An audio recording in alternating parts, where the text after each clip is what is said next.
Ozarks Live, we're talking once again with Bruce Porter at the Resource Center about something that eventually we all need to think about, and it's when do you start taking your Social Security? Because you've paid into it, it's your money. That's right. I want it now, but maybe that's not the best idea. How do we figure it out?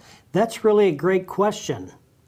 Call the Social Security office. Call them and ask them. Well, you know, well, there's a lot to think about. That's the default because we don't work for the government. Right. We're not the Social Security office. So your answer is, here's the first thing you do. When you're trying to determine when should I take my Social Security, it's usually based on your current financial situation. Do you need the income? Do you not need the income? Are you worried about dying too soon?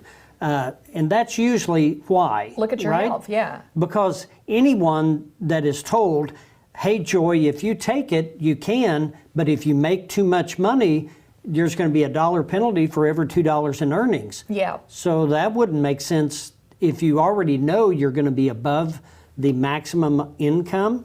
Why would you take it and pay these huge penalties? So I think you have to get a handle on your situation before you make the determination whether you're going to take it or not take it. Right, and the longer you go without taking it, the more you get down the road, correct? Now, a rule of thumb is there's an approximate 8% increase, give or take a little bit, every year. So, you know, so if you know that if you defer it one more year and maybe you don't work as much, you're going to get an 8% increase, and then maybe you don't get penalized.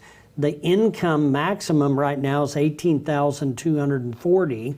So if you make more than that and you're drawing early, age 62 or prior to FRA, then you're going to be penalized.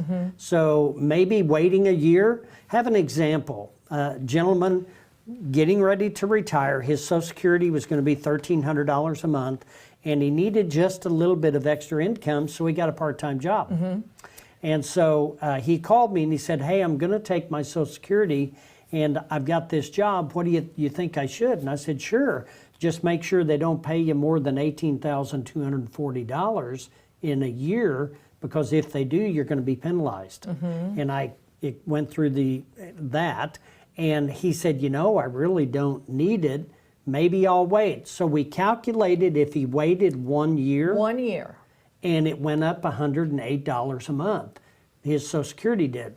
So when you consider that, that doesn't seem like a lot of money, but it's an extra $1,296 a year for the rest of his life. So it's an extra round up $13,000 a year every 10 years.